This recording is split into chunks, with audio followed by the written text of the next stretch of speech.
ये कोई मामूली दिन नहीं है।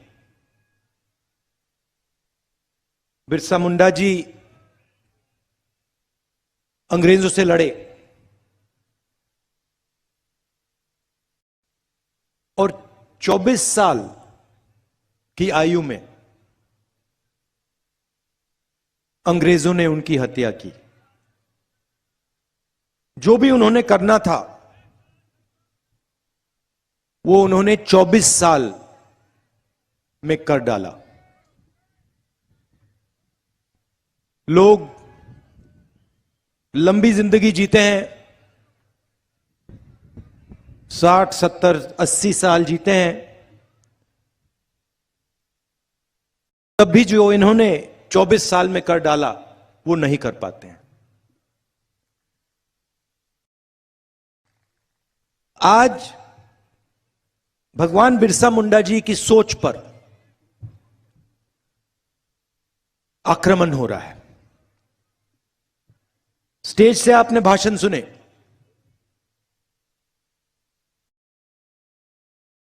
एक तरफ से नहीं हो रहा है, चारों तरफ से उनकी सोच पर, उनकी यादगाश पर आरएसएस और बीजेपी आक्रमण कर रहे हैं। बिरसा मुंडा जी, भगवान बिरसा मुंडा जी 24 साल की आयु पे शहीद हो गए। अंग्रेजों ने उन्हें जमीन देने की कोशिश की, धन देने की कोशिश की, उनको खरीदने की कोशिश की। भगवान बिरसा मुंडा जी ने कहा, नहीं, मुझे तुम्हारा धन नहीं चाहिए, मुझे जमीन नहीं चाहिए, मुझे खरीदा नहीं जा सकता, मुझे अपने लोगों को हक दिलवाना है। मतलब अंग्रेज उस टाइम के सुपर पावर थे, दुनिया में सबसे बड़ी शक्ति थी, और 24 साल के बिरसा मुंडा जी ने उनका मुकाबला किया और 1 इंच पीछे नहीं हटे और उनकी हत्या कर दी, उनको शहीद कर दिया गया। ये आपके चिन्ह हैं, ये आपको रास्ता दिखाते हैं। अब देखिए बीजेपी के चिन्ह को देखिए, आरएसएस के चिन्ह को देखिए। सावरकर जी 2-3 साल उनको अंडमान में बंद कर दिया, उन्होंने चिट्ठी लिखनी शुरू कर दी, हमें माफ कर दो, जो भी हमसे चाहते हो ले लो, बस मुझे जेल से निकाल दो। सावरकर जी में और भगवान बिरसा मुंडा जी में फर्क देखिए। 24 साल में ये शहीद हो गए। आदिवासियों के लिए, सिर्फ आदिवासियों के लिए, हिंदुस्तान के लिए अंग्रेजों के खिलाफ खड़े हो गए। और दूसरी तरफ सावरकर जी, इनके वीर कहते हैं, वीर सावरकर। कोई मुझे बता रहा था कि उन्होंने अपने बारे में एक किताब लिखी, लोगों को बताया नहीं कि उन्होंने लिखी है। एक किताब लिखी, दूसरे नाम से लिखी, कि सावरकर कितने वीर हैं।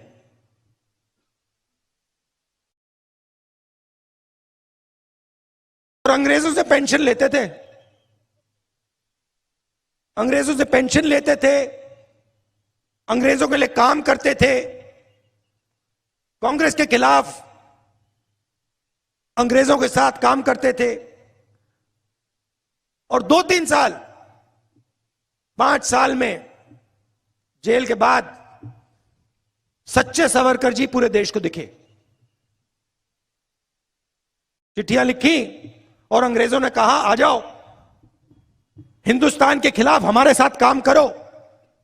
सावरकर जी ने हाथ जोड़े, कहा, हां जी, मैं हाजिर हूं, जो भी आप मुझसे चाहते हो मैं करूंगा। यह है आपके भगवान में, आपके नेता और उनके नेता में फर्क। मैंने भाषण शुरू किया, मैंने आपको आदिवासी भाई बहन कहा? कहा नहीं कहा? कहा ना। आदिवासी का मतलब क्या है? आप में से कोई बता सकता है? बताओ। नहीं, आदिवासी का मतलब क्या होता है? जो जो सबसे पहले था। सही बात है। जो हिंदुस्तान में सबसे पहले था, इसका मतलब है कि हिंदुस्तान का जो ओरिजिनल ओनर है, बात समझ आई? ओरिजिनल मालिक जो है वो आदिवासी है। इस शब्द का यह मतलब है। इसका मतलब अगर यह जमीन आपकी थी, मैं सिर्फ महाराष्ट्र की बात नहीं कर रहा हूं, जिसको हम भारत माता कहते हैं, यह पूरा का पूरा देश,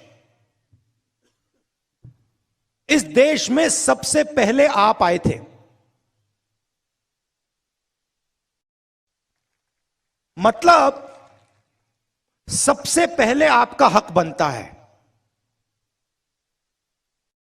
अब देखिए ये क्या चालाकी कर रहे हैं। ये कहते हैं आप आदिवासी नहीं हो,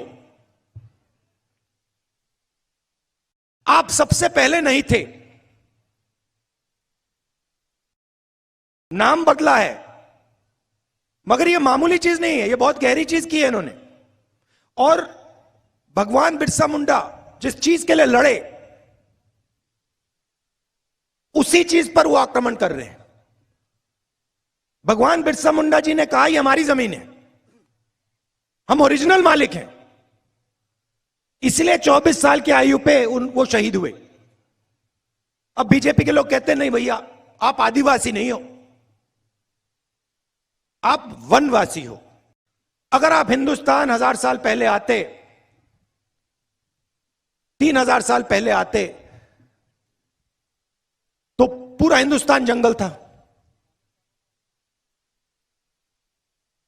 50 साल पहले आप हिंदुस्तान को देखते, काफी जंगल थे। और आज आप हिंदुस्तान को देखते हो, जंगल कम होता जा रहा है। सही बात गलत बात? सही है। और आज से 20, 30, 40 साल बाद जंगल आपको दिखेगा ही नहीं, गायब हो जाएगा। तो ये आपसे ये कह रहे हैं कि आपको कोई हक नहीं मिलना चाहिए। जब जंगल गायब हो जाएगा तो वनवासी का कोई हक नहीं बचेगा। यह है इनका मतलब। ये आपसे कह रहे हैं कि यह जमीन आपकी नहीं है और आपकी कभी नहीं रही और कभी नहीं होगी। आप तो जंगल के हो। हम कह रहे हैं कि आप ओरिजिनल मालिक हो, यह पूरा देश आपका था और आपसे यह देश लिया गया। तो अगर आपसे यह देश लिया गया तो आपको कुछ देना भी है। क्या देना है? आपके हक देने हैं, शिक्षा देनी है, स्वास्थ्य देना है, और देश का जो धन है उसका भाग आपको देना है। आदिवासियों की, दलितों की, पिछड़ों की, अल्पसंख्यकों की कैसे मदद होती है, कैसे रक्षा होती है हिंदुस्तान में? यहां पे युवा हैं, बताओ। सबसे बड़ा आपकी रक्षा कौन सी चीज करती है? ये देखो, संविधान। सब जानते हैं संविधान किसने बनाया? बाबा साहेब अंबेडकर जी ने बनाया। कांग्रेस पार्टी ने उनके साथ मिलकर बनाया। उस समय बीजेपी के नेताओं ने क्या कहा? संविधान की कोई जरूरत नहीं है, संविधान बेकार चीज है। और ये हर रोज संविधान पे आक्रमण करते हैं, 24 घंटा। क्योंकि वे इस बात को मानने को तैयार नहीं है कि इस देश में दलितों को, पिछड़ों को, आदिवासियों को, गरीबों को हक मिलना चाहिए। मानने को तैयार नहीं है।